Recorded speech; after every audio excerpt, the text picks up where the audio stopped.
अगर आपने अभी तक हमारा चैनल सब्सक्राइब नहीं किया तो अभी सब्सक्राइब करें और बेल आइकॉन को क्लिक करके हमारी लेटेस्ट वीडियोस के बारे में अपडेट। अस्सलाम वालेकुम, हमारे चैनल में खुश आमदीद। हाशिर के हाथ अदन की डायरी लग जाती है। अदन की डायरी से हाशिर पर अदन की एक तरफ़ा मोहब्बत का राज खुल गया तो उसे रेहाम की बेगुनाही का सबूत भी मिल गया।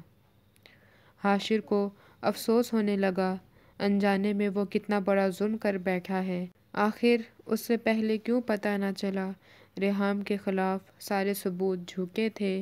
वो बेगुनाह थी, मासूम थी, तभी हर ज़्यादती को सब्र से बर्दाश्त करती है। मगर अब वो माँ को कैसे बताए?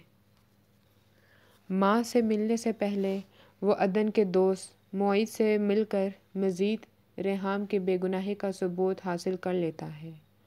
मसला अब माँ को समझाने का था। अतीक माँ के जहन में पहले ही सौतेले बेटे के खिलाफ शक का बीज बो चुका था। फ़रा की शादी हाशिर से हो ना हो, आपा की दौलत अब अतीक ही की थी। हाशिर को अब आखिरी सबूर दरकार थी। हाशिर फैसल को मैसेज करता है। वो सारा सच जान चुका है। अब सिर्फ उसे फ़ैसला करना है और फ़ैसला करने के लिए सबूर और फैसल की ज़रूरत है। मगर फैसल साफ इनकार कर देता है तो हाशिर रेहाम की माँ के पास चला जाता है। वहाँ से उसे इशारा मिल जाता है कि रेहाम के फ़ोन से मैसेजेस सबूर ने किए हैं। हाशिर का सबूर को इग्नोर करना समझ आ जाता है।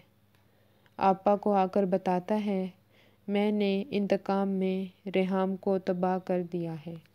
हमारी वीडियो को लाइक करें, शेयर करें और सब्सक्राइब भी।